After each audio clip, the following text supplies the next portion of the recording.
दूसरा दिन समाप्त हो चुका है भाई। इंग्लैंड के सामने भारत तीसरा टेस्ट मैच चल रहा है। यहाँ पे भारतीय टीम 145 तक पहुंच चुकी है, 3 विकेटें खो चुकी है। ऑलमोस्ट 43 ओवरों का सामना भारतीय टीम कर चुकी है।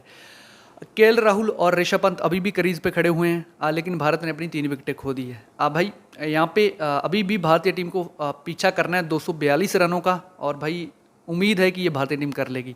कम से कम भारतीय टीम को 387 तक तो पहुंचना है। उसके ऊपर बनाओगे तो वो तो अलग बात है, लेकिन कम से कम ये वाले बनाने हैं, क्योंकि जब आप चौथी इनिंग में आओगे तो फिर आपको सिर्फ जीतने के लिए रन चाहिए होंगे थोड़े बहुत, जो इंग्लैंड बनाएगी तो वो आप आसानी के साथ बनाओगे। और यहाँ पे आपको लंबी बैटिंग करनी पड़ेगी भारतीय बैटर्स को, ताकि आपको पिच का आइडिया हो जाए। हालांकि चौथी इनिंग के अंदर किस तरीके से पिच रिएक्ट करने वाली है वो तो अलग कहानी है, लेकिन यहाँ पे कम से कम आप खड़े रहोगे तो आपको थोड़ा बहुत कॉन्फिडेंस आ जाएगा। जो बैटर ने रन नहीं बनाए, अगर वो बनाता है तो फिर अच्छी बात रहेगी भारतीय टीम के लिए।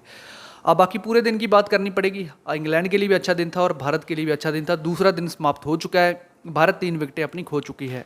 लेकिन भाई शुरू से शुरू करते हैं तो भाई जो रूट और बेन स्टोक आए थे, जिसमें जो रूट आते हैं भाई 99 पे थे कल जब मैच खत्म हुआ था, लेकिन यहाँ पे आके वो शतक पूरा कर देते। तो जो रूट ने अपना काम किया, मुझे पता था भाई ये शतक पूरा कर लेगा। अब बेन स्टोक कुछ देर के लिए खड़े रहते हैं, वहाँ पे जसप्रीत बुमराह आते हैं, क्योंकि भाई जो गेंद हम कर रहे थे वो 10 ओवर के बाद ही बदलनी पड़ जाती है। शेप उसकी चेंज हो चुकी थी और ये दिक्कत आ रही है इस मैच के अंदर। जो बॉल वहाँ पे इस्तेमाल हो रही वो भाई अपनी शेप चेंज कर लेती है। जब आप लंबे अरसे तक बॉलिंग करते हो, 20-30 ओवर तक बॉलिंग हो जाती है, तो फिर वो थोड़ा सा परेशान करना बॉल शुरू कर देती है। लेकिन यहाँ पे 10 ओवर के बाद ही गेंद बदलनी पड़ी भारतीय टीम को, और भाई वो फिर बहुत दिक्कत आती है, क्योंकि आपको पुरानी गेंद थमा दी जाती है तो फिर वहाँ से विकेटें मिलना मुश्किल होता है। लेकिन जसप्रीत बुमराह के लिए कुछ मुश्किल नहीं है, एक बार फिर से पंजा खोल चुके हैं। लॉर्ड्स के अंदर एक बार फिर से पंजा खोल चुके हैं। इस सीरीज़ के अंदर भी ये इनका दूसरा पंजा है, क्योंकि अभी हाल फिलहाल में इन्होंने विकेटें ली थी, लेकिन यहाँ पर भी विकेटें इनको मिलती है। तो जसप्रीत बुमराह के लिए कुछ भी मुश्किल नहीं है। आप किसी का भी नाम ले लो, आप किसी के भी साथ इनका कंपैरिजन कर लो, लेकिन जसप्रीत बुमराह अलग लीग का प्लेयर है, अलग बॉलर है। आज हम विराट कोहली की तारीफ क्यों करते हैं, आज हम सचिन पाजी की तारीफ क्यों करते हैं? क्योंकि उन्होंने बहुत बड़े बड़े कारनामे करके दिखाए हैं, भारत के लिए हमेशा अच्छा किया है।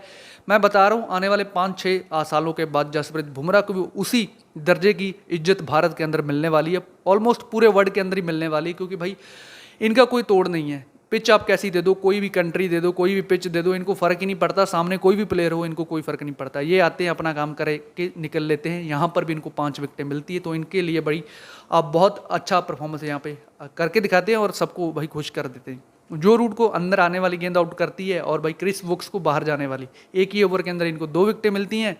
उसके बाद में बेन स्टोक को तो भाई आजकल बॉल दिखती नहीं है, ये भी आउट हो जाते हैं, और फिर जो इनका रिएक्शन आता है वो थोड़ा सा डिफरेंट रहता है। ये कहते हैं कि भाई मैं कैसे आउट हो गया, लेकिन इनको आउट कर दिया जाता है। जसप्रीत बुमराह करते हैं, हर बार करते हैं। और फिर भाई जो हमारे साथ हमेशा होता है, चाहे वो ऑस्ट्रेलिया हो चाहे इंग्लैंड हो, जब हम कैच छोड़ते हैं तो फिर वो वाला बल्लेबाज ना हमें चने चबा देता है, और ये जिमी स्मिथ ने करके दिखाया। केएल राहुल ने इनका कैच छोड़ा, 5 के स्कोर पे खड़े हुए थे, वहाँ पे इनका कैच ड्रॉप हो जाता है। अब मोहम्मद सिराज की गेंद थी, केएल राहुल कैच नहीं पकड़ पाते हैं, रेगुलर सा कैच था लेकिन छोड़ दिया जाता है। उसके बाद में भाई जिमी स्मिथ हमें परेशान करते हैं, ब्रेंडन कर्स हमें परेशान करते हैं, और दोनों के बीच में अच्छी खासी साझेदारी होती है। अर्धशतक स्मिथ लगा देते हैं, ब्रेंडन कर्स भी अर्धशतक लगाते हैं। तो जो टेल है वो हमें हमेशा परेशान करती है, चाहे वो ऑस्ट्रेलिया हो चाहे वो इंग्लैंड हो। हम क्या करते हैं कि ऊपर वाला हाथी तो काबू कर लेते हैं, लेकिन उसकी पूंछ हमारी पकड़ में नहीं आती, वो हमें हमेशा परेशान करती है। यहाँ पर भी परेशानी का सामना करना पड़ा भारतीय टीम को। जो टेल एंडर बैटर्स थे उन्होंने भाई रन बनाए और भारतीय टीम को परेशान किया। जो ऊपर के रन है ना, ये 387 बन गए, वो अच्छी बात है इंग्लैंड के लिए, लेकिन जो ऊपर के रन है वो नीचे वाले बल्लेबाजों ने बनाए हैं, तो वो कहीं ना कहीं हमें परेशान करते हैं, हमेशा परेशान करते हैं। भारत की बॉलिंग यहाँ पे भाई जसप्रीत बुमराह पंजा खोल चुके हैं, तो इनकी मैं तारीफ कर चुका हूँ, इन्होंने बहुत अच्छा काम किया। मोहम्मद सिराज को 2 विकेटें मिलती हैं, तो इन्होंने भी अच्छी खासी बॉलिंग करके दिखाई। और कल ही अपने नीतीश कुमार रेड्डी को 2 विकेटें मिली थी, जडेजा को 1 मिली थी। आकाशदीप का खाता खाली है, ये देख के अच्छा नहीं लगता, क्योंकि पिछले मैच के अंदर ये हीरो थे, इस मैच के अंदर रन नहीं बना पाए, लेकिन अच्छे प्लेयर है, हम वापसी करेंगे। मुझे लगता है तीसरी इनिंग के अंदर इनको विकेटें मिलने वाली, मैं बता रहा हूँ आपको। फिर भारत की बैटिंग की बारी आती है, जायसवाल थोड़ा जल्दी निकल लेते हैं। जोफ्रा आर्चर आए हैं, उन्होंने बताया कि भाई मैं आ चुका हूँ, जायसवाल को आउट किया, बाहर की गेंद पे आउट होते हैं। केएल राहुल खड़े हुए हैं, 53 पे पहुंच चुके हैं, काफ़ी अच्छी बैटिंग कर रहे हैं, उम्मीद है कि भाई ये शतक लगा देंगे, ऐसा मेरा मानना है। तीसरे दिन में जब बैटिंग करने के लिए भारत आएगी तो केएल राहुल और अच्छा खेलेंगे, और अच्छे लग रहे हैं, जितना भी इन्होंने खेला काफ़ी अच्छा खेला, 5 चौके ये लगा चुके हैं, तो थोड़ी सी क्लास अपनी दिखा रहे हैं। अब बात करते हैं करुण नायर के बारे में। अब इनका क्या हो सकता है, देखो सबसे पहले तो मैं क्लियर कर देता हूँ कि भाई आउट हो रहे हैं, लेकिन अच्छे वे में आउट हो रहे हैं, क्योंकि इनके कैच बड़े अच्छे पकड़े जा रहे हैं। वो ओली पॉप ने भी कैच अच्छा पकड़ा था और यहाँ पे जो रूट ने भी अच्छा कैच पकड़ा। बेन स्टोक की गेंद थी, जो रूट का कैच था, और करुण नायर को वापस लौटना पड़ता है। 30+ स्कोर बना रहे हैं, यहाँ पे तो 40 बनाए हैं इन्होंने।